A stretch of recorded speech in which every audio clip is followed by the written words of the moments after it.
Hello everyone, welcome back. In this week's videos, we're going to take a break from some of the more complicated concepts we've been covering last week, and we're going to focus on this idea of transformations. Transformations are pretty straightforward, but they're going to be a helpful tool to allow us to kind of manipulate the canvas a little bit better and be able to draw things exactly the way we want them to. So there's going to be lots of smaller videos this week. In this one, first, we're going to just kind of go over the basics, like what are the transformations, how do they work, and some things to be aware of when we're using them. And then we'll do 3 examples, kind of looking at different aspects of transformations. Okay, so let's start with the basics. And before we dive into what transformations are, let's give ourselves something to work with, as usual. Now for this first example, I'm going to draw a grid here, and that's going to help us kind of visualize what happens when we start to apply transformations to our canvas. So we're going to draw a grid, and I'm going to use a nested for loop structure in order to do that. Now there's many different ways we could approach drawing a grid. But in this case, I'd like to set the grid size to be fixed. In other words, I want each cell in the grid to have a fixed size, kind of like a sheet of graph paper. So I'm going to start by declaring a variable. I'm going to call it grid size. And we're going to write a for loop that's going to go from count using I. It's going to go from 0 to width, and it's going to do so in steps of grid size. Okay. I could have also chosen to switch this, kind of look at this differently, decide like the number of cells I wanted to see, and then have increments of 1, and then within the loop map the counter to some kind of x coordinate. That would work as well, but that will make it a little bit more difficult to make the cells even. So I'm going to use this approach here. And I don't really need the variable I inside the loop for anything other than spacing out my lines. So in this context, it makes sense to define the grid size and then count using that variable, count in that number of increments. So here's what I mean by this. Let's use this loop here to draw a series of vertical lines. So in this case, we're going to treat the I counter as our x coordinate for a line. So the first point of the line will be at y equals 0, so it's going to be up here, and the other endpoint will be at the same x coordinate, I, but it's going to be down at the bottom of the screen. And that's going to give me a bunch of vertical lines. Okay? And the nice thing doing it that way is that if I resize my canvas, oh, I got set up twice here. Window resize, never mind that. Some little error here in setting up the sketch. If I resize the canvas, right, the grid size remains the same. I just get more lines because now I have to count more in order to reach I smaller than width. So we could take that idea and apply it inside the for loop here to draw all of the whole. Sorry, we could write a second for loop that will do something similar, but draw the horizontal lines. Okay? That's what I was going for. So for this one, we're going to count to height, okay? And then so this is vertical lines, and this is horizontal lines. And then in here, so in fact, we don't actually need the nested for loop idea for this example. We're going to just reverse this. We're going to go from 0 to I, and then from width to I. Okay, so this is going to draw horizontal lines, sorry.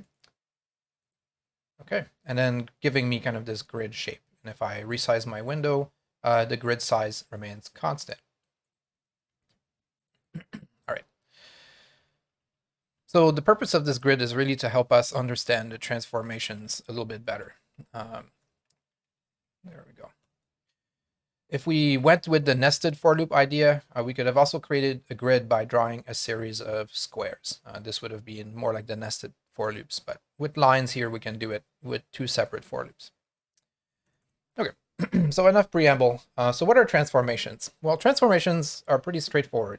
They allow us to manipulate the origin and then what happens to our canvas. Remember, the origin in P5 by default is always the top left corner. This is where the 0, 0 point has been since we've started this course. It's always up here in the top left corner.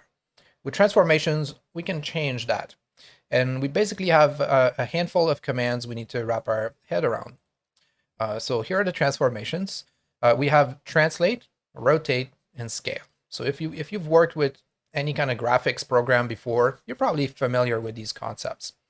And then we have push and pop. These are a little bit more specific to programming, and that might be a little newer to you, this idea of push and pop. So we'll explain those when we get around to it. But first, let's unpack these three different transformation commands and what they do. And they're kind of somewhat intuitive because they do exactly what they're called. So for example, let's start with translate. Okay, so the transformations, we have translate, scale, and rotate.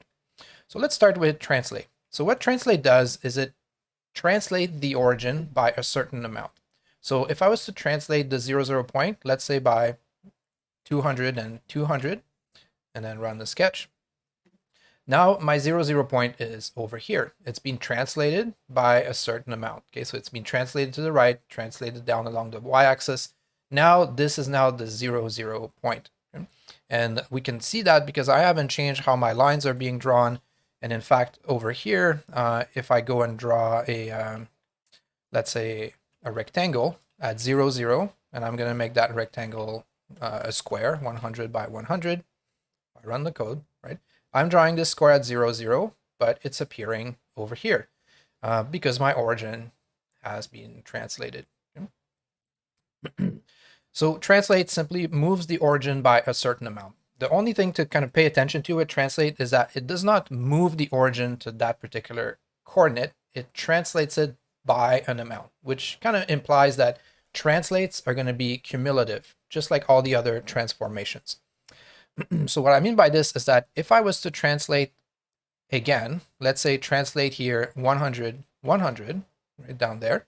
So first we move the origin by 200 and 200. It moves it over here. Then we draw the grid, right? So we can see our grid appearing like so. Then I translate the origin again. So what this is going to do, it's going to shift it over here. It's not going to move it up here. Okay, so if we hit play here, this rectangle still being drawn at 0, right? But now 0 is over here. So every time you call translate, it adds on top of each other. Okay, so every successive translates moves the origin from where it was last left. Okay? So that's the one important thing to keep in mind with translate. Of course, you can translate by negative numbers, but we'll see that when we talk about push and pop. We almost never have to do that unless you do want to go to the left or above the origin for whatever reason. If you kind of want to go backwards or kind of bring the origin back to where it used to be, we'll talk about push and pop in a second. We have tools to help us do that. So translate moves the origin by a certain amount. We also have scale. Now, scale and rotate both have the same kind of characteristic, which means they work based on where the origin is located. So both scale and rotate are going to scale and rotate around or from the 0, point from the origin. So let's start with rotate, in fact. So let's put a rotate in here. Okay. So I'm going to put a rotate, and the parameters to rotate are angles. Now, by default, in P5.js, the angles you put into rotate are expressed in a unit called radians. So this is worth taking just a quick little sidebar here to go over what radians are. We're going to mostly use degrees from now on, but I still just want to explain it. So radians, if you're not familiar, are just another unit of degrees. So most of you are familiar with the unit of angles. Sorry, another unit of angles. Most of you are familiar with angles in degrees. So for example, this full circle over here, we can think of it as either 0 degrees, right? Or a full 360 rotation. This would be the rotation of this line over here.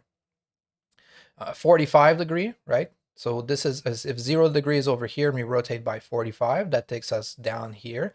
So in P5, the rotations are going to be kind of clockwise, starting with 0 being kind of a flat line here.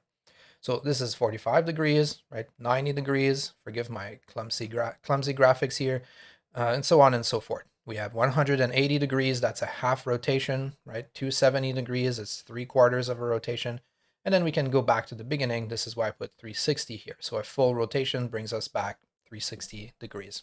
So I think most of us are familiar with this concept. Radians just simply express angles in a different unit scale. And in radians, everything is based as a relationship of the number pi. So if we were to put the same angles in radians, right, we still have, of course, 0 degrees, but then we have pi here. If you remember, the number pi is 3.1416 and lots of other digits afterward. So this number in radians means 180 degrees. So half of pi, right, is 90. A quarter of pi is 45 degrees. 2 pi is a full circle, and so forth. So if you run into these, this is the default unit for P5. So the angles are expected to be in radians. So going into the code here, if I were to put, for example, the number pi, okay, and then run my sketch, I get something like this. Let's rotate first. Oops. Actually, if I do pi, I'm not going to see anything because that's 180 degrees. Let's do pi divided by 4. That would be 45 degrees, right? So you can see everything in the sketch is now being rotated at a 45-degree angle. Okay. Then we have a translation afterwards. That's translating the grid over here.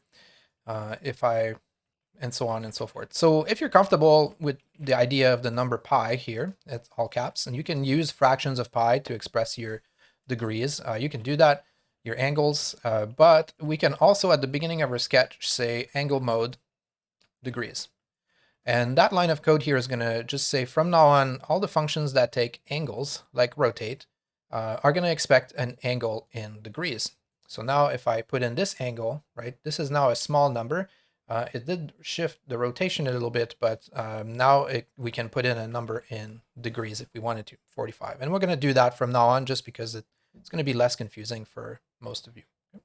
So that's the first thing to know about rotate is the angle unit. So by default, it's radians, but we can change that up here. And if we do that, we can then use numbers in degrees from now on, which is a little bit more intuitive. So the other thing to understand is when we rotate, again, it always rotates around the origin point. Okay? So this is important because if you think of it as like where the origin is, right? If you imagine a piece of paper on your desk, if you were to put your finger on it, this is where everything is going to rotate around. So in this case, if I started with a rotate and then translated, right, we can see that the grid has moved kind of down over here. That means that the very first thing we drew when we started to do our frame here is we essentially took the whole canvas and rotated 45 degrees. And then everything after that is going to be drawn on this rotated canvas. If we did not want to, if we wanted to rotate, let's say the grid, if I move this after the translate, you'll see the difference, right? This is now rotating the grid around the origin, which has been moved over here by the first translate. Now all the rotation is happening around this point, not this point over here. So the order of transformations matter. If we did not want to rotate our grid, right, I could translate just to show like we did, draw the grid, and then rotate. Okay? So we get this effect. So now we draw the grid, right? We translate, we draw the grid, then we rotate by 45 degrees. So at that point, the canvas gets shifted, but notice that anything we've drawn up until that point, it's already drawn on the canvas. So that doesn't get rotated. And then we translate the origin again by a certain amount, right? And then we get this rotated square, right? If we wanted to rotate this square around its corner, as opposed to rotating it around the origin point, I could move rotate down. Okay? So now this is rotating around its corner over here. So this is a little bit hard to see. You kind of have to really like either try it out or it's a little bit abstract. So let's make this a little bit more obvious, we're going to animate the rotation. So to animate the rotation, I'm just going to make a variable called angle. And that's going to start at 0. I'm going to make it as a global variable up here. And I'm going to rotate by angle. And then after we are done drawing a frame, we are going to simply increase angle by 1. So now we're animating this angle. And notice that we don't care if we exceed 360 because it's a circle, right? It's going to do the correct rotation. So that really highlights how rotate always rotates around wherever the origin is. So if I've moved the origin over here with the 2 translates, then rotate is rotating around the origin over there. If I change the rectangle mode to center, now this rectangle, right, it's drawn based on its center. It's now spinning around its center because, again, rotate takes wherever the origin is and rotates everything around that. If we were to move the rotate up before the translate, right, now the origin is over here, so the rectangle is going to rotate around that. Okay? And it's rotating a little bit further away because it's being translated after the rotation has taken place. So rotate always happens after the, always happens around wherever the origin is. So depending on what you want to achieve, you just have to think about the sequence of transformations you're going to apply. And usually if rotate does something silly or unexpected, just try moving it, before or after a translate, and usually that will yield the correct result. Just if you're not too sure in the beginning, just a little bit of trial and error can be helpful. So rotate is always around the origin. Similarly, we also have the scale function. Okay, so scale works in a similar way. So if I was to say scale by 2 here, right, what this is going to do is it's going to scale the shape I'm drawing kind of away from the origin, right? So now this is scaling everything by 2, but it's not scaling my grid, notice, because the grid has already been drawn. Okay? If I was to scale over here, right, now my grid is twice as big. So scale simply allows us to increase the size of whatever we're about to draw. So scale, right?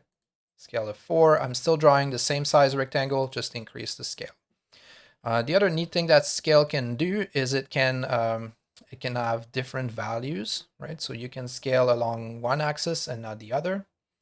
And we'll see another example this week. We can also do negative scaling to do kind of a mirroring effect. And we'll explain that in a different example. So scale just increases the size of everything you draw afterwards. The only thing to keep in mind is that all of this scaling happens from the origin. So if I was to, let's say, scale over here, right, this really kind of changes what happens because now I've scaled, but then I've translated, and then I'm rotating. So, there's like all kinds of different effects that can be achieved depending on the order, the sequence of operations.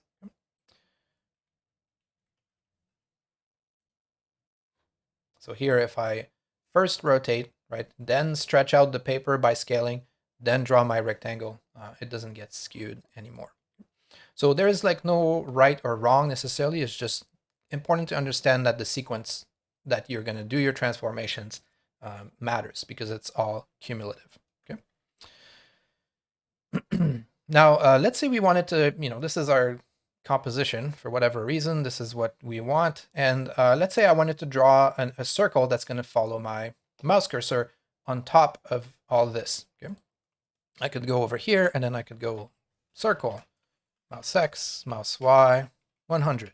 Okay. Now, if we do this, I'm not going to hit play just yet. What's going to happen is the circle is no longer going to be where my mouse is because we have applied all these different transformations, right? Mouse X and mouse Y are not, don't change based on these transformations. They still refer to the coordinates in the window. Okay? So if I hit play now, my circle is now appearing like all over the place, right? It's being scaled, translated, rotated. Okay. So I could say, okay, well, maybe I'm going to move it first, before we do any of that nonsense, I'm going to draw the circle over there. Okay, so we could do that, but then in this case, it's not obvious because of the fill, but let's put a different fill, maybe a gray fill. Okay. In this case, that puts the circle kind of behind all the other shapes. Maybe I do want it to be on top for whatever reason. So this is where the two other commands, push and pop, are going to come into play. So let's say I do want the circle to be following my mouse, the very last thing that I draw, okay, but I don't necessarily want it to get transformed by all of these other transformations that I've applied. So I can use the command push to say, okay, before we change the origin, before we make any translates, scales, or rotate, this push here is going to save the state of the origin. Okay? So you can kind of think of it as like a save, save your work, and then we can mess with the origin here. We can translate, right? We can rotate, change the scale, translate again, draw a shape, right? And then when we're done doing all of these transformations, if we call pop, that's going to basically take the canvas back to the way things were when we first called push. Okay? So another way of thinking about it is it kind of says basically everything you do in between a push and a pop, right, is going to get sort of stays between that section when it comes to transformations only. So now if I hit play here, I can draw my translated grid with a rotating rectangle or whatever we have here. And when I draw my circle over here, everything is back to normal. Okay, my circle coordinates are following the window dimensions, no problem. So push and pop allow us to save the state of the origin and then restore the state of the origin when we're done making some transformations. In other words, we can use that to isolate transformations from one another in our program, because if we don't use push and pop, everything we do just kind of builds up on each other. The transformations are reset every time draw begins. So we do have a clean slate at the beginning of every draw function, but beyond that, there's no guarantee. So every time you call translate, it moves the origin. Every time you call rotate, it rotates the canvas. And every time you call scale, it stretches the canvas or shrinks it. You can also have numbers that are less than 1 here if you wanted to in the scale. Okay. So push and pop are useful tools because they're going to allow us to manage all of these different transformations at different places in our program without them affecting each other necessarily. Finally, the other important thing about push and pop is they always have to be called together. So it doesn't make sense to call push and then never call pop again. Okay, if you do that, you're going to run into some problems eventually. I guess in this case, P5 is pretty forgiving, but this doesn't make sense. Okay, so this kind of saves the state of the origin, but then never retrieves it. So these always are going to work as a pair. Okay. So push and pop always work hand in hand, and you can have any number of those as well. For example, pardon me, we could say, we could do push here, right? Translate, draw the grid, and then we could do pop, right? And now my grid is being translated, but not my spinning box, right? Spinning box now is only affected by these transformations. Okay, so the push and pop calls, they can be nested as well. So in this case, doesn't really make much sense, but it's something we can do. So quick recap: transformations. We have translate, scale, and rotate.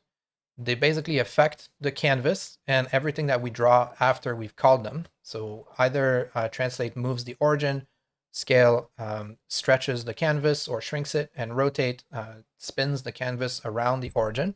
And then everything we draw after that is affected by these transformations. And then we can use push and pop to kind of say, okay, before we make changes to the origin, we can save its state so that later on in our program, we can go back to the way things were when we first called push.